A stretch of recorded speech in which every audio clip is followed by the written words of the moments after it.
Si moun yo, nous parlons anglais. Non, tout le monde créole. Nous poko yo pas montrer nous anglais hein. Nous aller l'école. I see me they speak real late. I asked him if they speak English. They said They no. learned how to, the oldest kid learned how to walk while he went to his school. When these kids was young, he never let them out the door. No problem. I don't want to hear it. I really don't want to hear it. You can hear me. Sir. No, this is really upsetting. This is really upsetting. Okay? You cannot deprive these kids. You can't do that. It just can't be done. I know that. No, you don't know that. If you know that, you wouldn't be doing what you're doing. No. You can't do that. That is not acceptable. Wow, guys. I would have my... Oh, Lord have mercy. Artiste là, n'a continué parler avec nous, ti moun yo, the kids. Est-ce que nous-mêmes nous gagnons un bagay spécial que Madame Marie ka bataille pour faire pour nous qui t'a fait que nous content? I asked the kids, do they have something special that I can fight to make their day something special for them? Nous gon bagay nous t'a remis Madame Marie? Ça date de Madame Marie. Qui ça lié? Ça date de Madame Marie. Ça date de Madame Marie.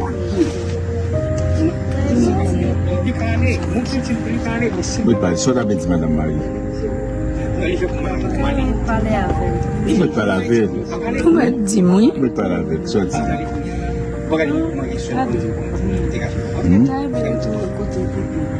T'as mérité l'autre côté que et puis bon qu'il a. Si vous They would like to live somewhere else that's better than here.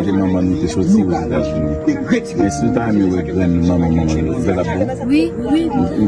They would like to see their grandparents and they would be better. They don't like to be in the streets. They ressemblent nous c'est bon timon. They look like they're really good kids. Guys, let's make it possible. Qui koto sorti encore? Boston. C'est bla Boston famille au vivre. Qui j'en relais encore? Louise. La famille Louise. Louise qui ça encore? Barrett. Barrett. Barrett or Barrett? B-A? Barrett. In Boston. Please share for me, guys, so that we can find her family and that her family can petition to get her and the kids out of this situation. This is just not normal. I've never went somewhere where I just was lost for words. M'pral fè sa m'kapab pou nou. Eske nou tande? M'ka di ou, mwen met Claude pap lage nou, kounya nou gon papa et nou gen yon maman tou, ok? M'pral batay pou nou na priye. En attendant, même si c'est un soulagement m'kapote pou nou la, pou nou jwen ni, ok? I told them that they now have 2 moms and whatever that I can do for them, that I will do to bring them a little bit of comfort. Yeah, Claude is the father. This is really upsetting. So Yeah. now I'm supposed to look for here to just to add a little kitchen. Because Well, look like they, let me know, you know, my people's guys.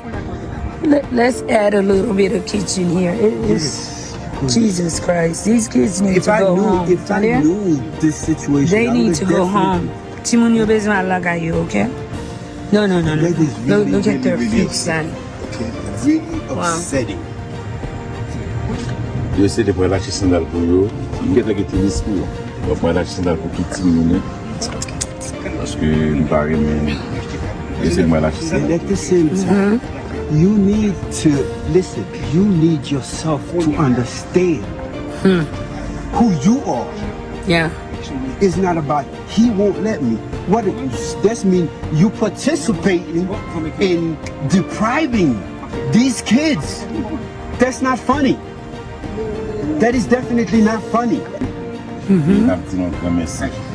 J'aime pas plaguer nous, madame Marie pas plaguer nous. Pas plaguer nous, ok? Est-ce que ma nous d'aller plus loin parce que voulez nous sortir dans la situation que nous vivons là.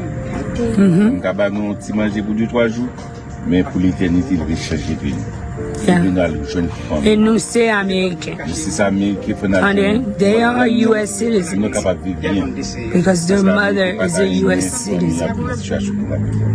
Guys, share this upload for me. Okay.